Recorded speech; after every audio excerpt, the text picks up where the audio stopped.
Welcome to Brainish English Stories. Laziness, bad habits, and too much drinking had caused a lot of harm, and the mom, who was now dead, lay cold and still with her sad kids. She fell at her own door because she was drunk and died while her scared little ones were there. When someone dies, it touches our shared feelings. This woman was not liked, and many people in the village made fun of her or got angry at her. But when they heard she died, they felt sorry for her instead of being mad. Neighbors went quickly to her old run-down house where she barely had a place to stay warm in winter or cool in summer. Some brought proper clothes to bury her in, and some brought food for her 3 hungry kids.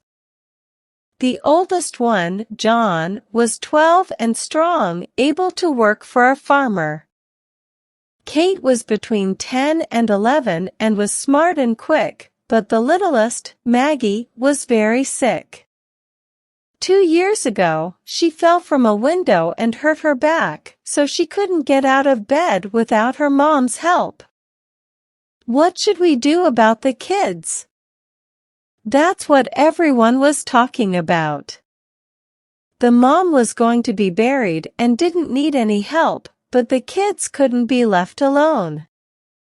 Farmer Jones said he would take care of John, and Mrs. Ellis wanted to have Kate as a helper, even though she was young and might not be very useful for a while.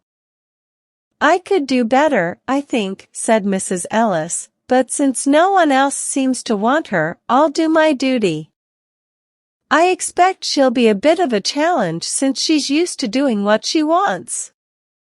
But no one said, "I'll take care of Maggie." People felt bad for her because she was skinny and weak, and they worried about her. Moms brought clothes they didn't need anymore and changed her out of her dirty, torn ones into clean ones. Maggie's sad eyes and calm face touched many people's hearts, but still, no one said they would take her in. Who would want a child who couldn't leave her bed?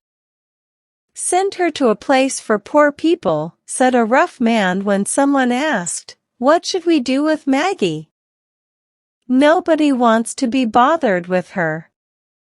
"A place for poor people isn't good for a sick child," said someone else. "Maybe not for your child or mine," the rough man said casually, "but for this kid, it might be better. She'll be kept clean, get good food, and see a doctor, which is more than she had before." That made sense, but it still wasn't enough. The day after the mom died was the day they buried her. A few neighbors were at the sad house, but no one followed the cart that took the body to a grave for poor people. After they took out the coffin, Farmer Jones put John in his wagon and left, feeling like he did his part. Mrs. Ellis quickly told Kate to say goodbye to her sister, and the crying kids were pulled apart just as they were about to hug. Others left in a hurry, some looking at Maggie with sadness, and some not looking at all, until everyone was gone. She was alone. Just outside the door, Joe Thompson, the person who fixes wheels, stopped and talked to the blacksmith's wife, who was also leaving. "It's not right to leave her like this," Joe said.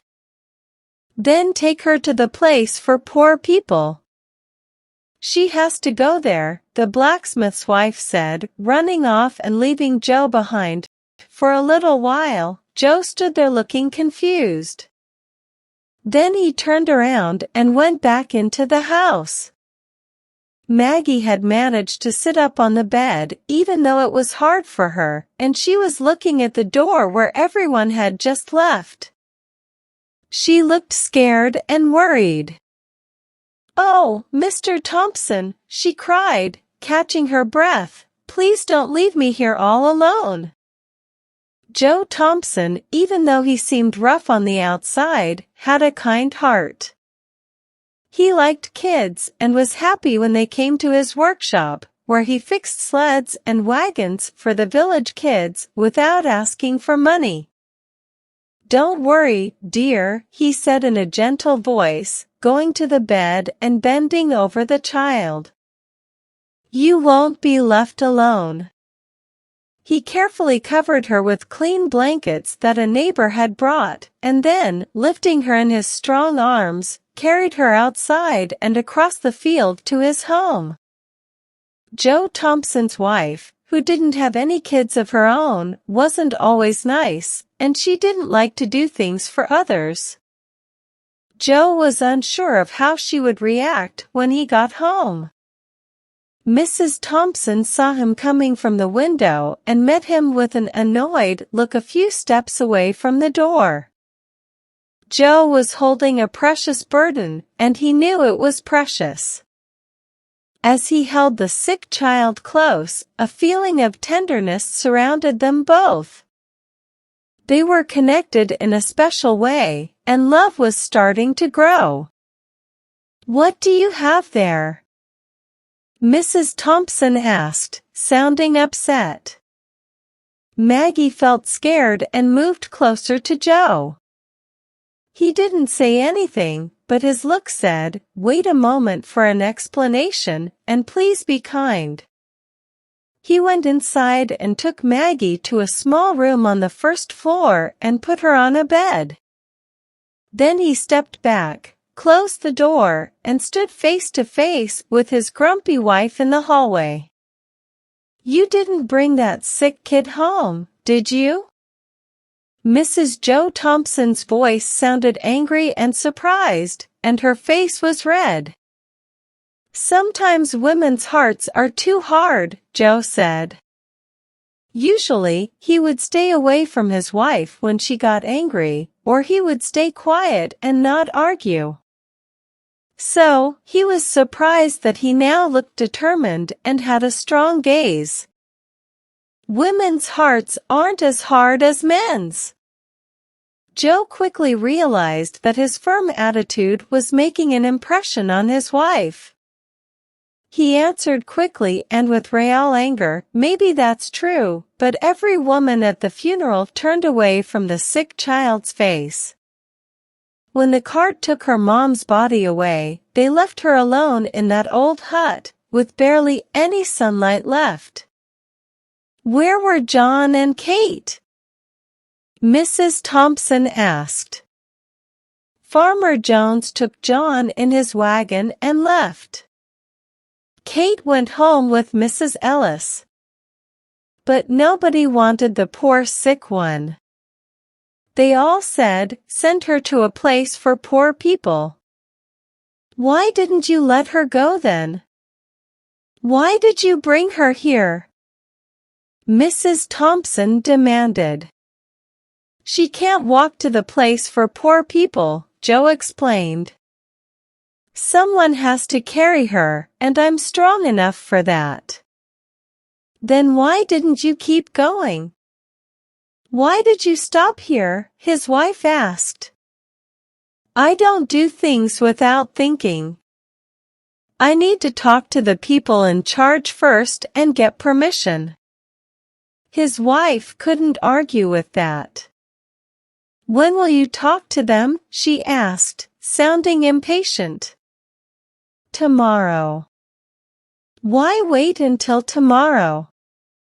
Go get permission now, and take care of the whole thing tonight." "Jane," said the wheelwright, speaking seriously, which made his wife pay attention, "I read the Bible sometimes, and it talks a lot about little children. The Savior scolded his followers who didn't welcome kids. He held them in his arms and blessed them. He said that whoever gives even a cup of cold water to a child won't go without a reward.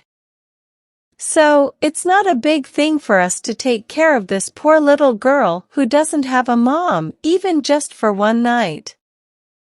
To be kind to her for one night. To make her feel comfortable for one night. The strong man's voice shook, and he turned his head away so his wife wouldn't see the tears in his eyes. Mrs. Thompson didn't say anything, but she felt something soft in her heart. "Look at her kindly, Jane."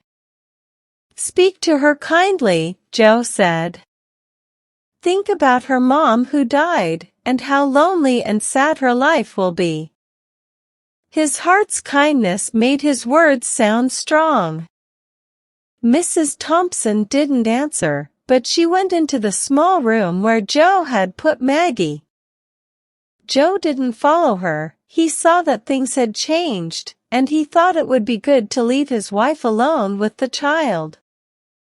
So he went to his workshop, which was close to the house, and worked until it got dark.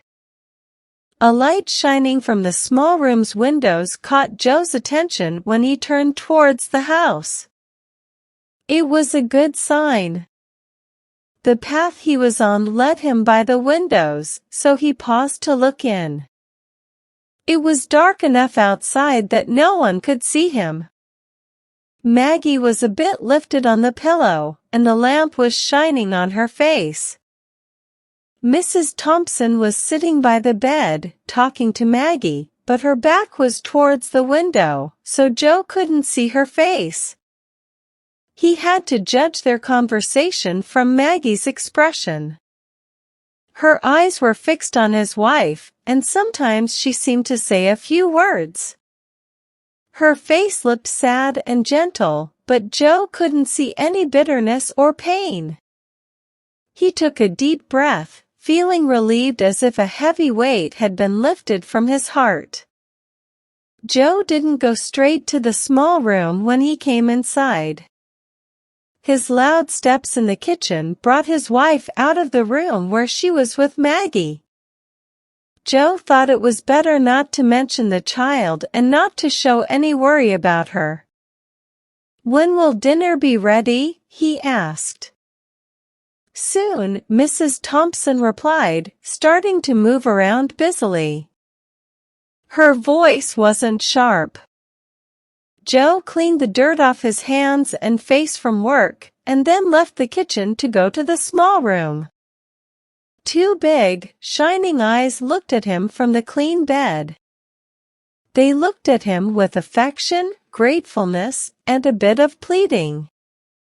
His heart swelled in his chest. His heartbeats quickened. Joe sat down, and for the first time, he carefully looked at the thin, pale face under the lamp's light. It was a nice face, with a childlike sweetness that even suffering couldn't erase. "Is your name Maggie?" Joe asked as he sat down and held her small, soft hand.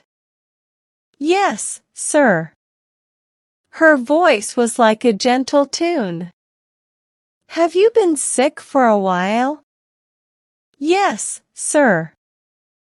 Her tone showed how patient she was. "Has the doctor visited you?" Joe asked.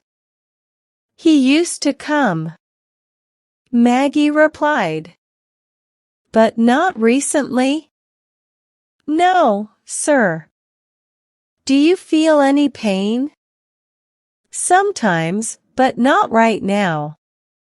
"When did you have pain?" "My side and back hurt this morning, especially when you carried me." "Moving you hurts?" "Yes, sir." "Does your side still hurt?" "No, sir." "Did it hurt a lot?" "Yes, sir, but it stopped since I'd been on this soft bed." "The soft bed is nice?" "Oh, yes, sir, very nice." Her voice carried a mix of satisfaction and gratitude. "Dinner is ready," Mrs. Thompson said, entering the room a little later.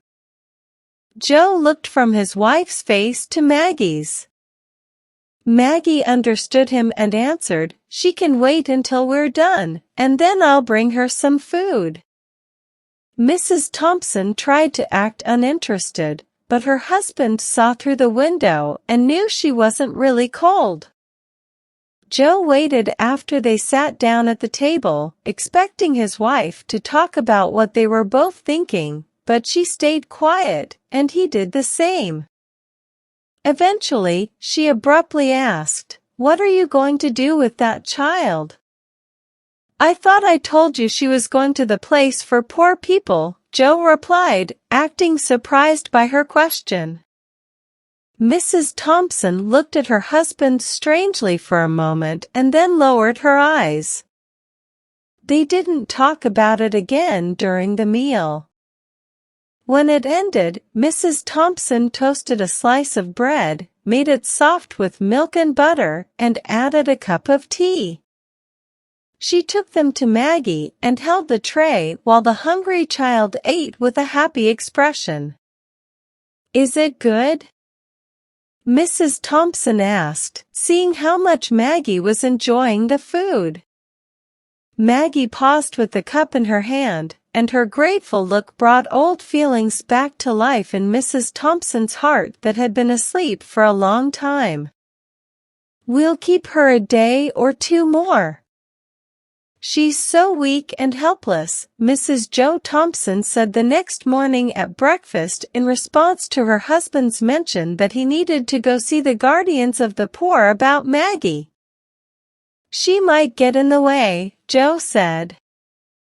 "I won't mind that for a couple of days." Poor thing!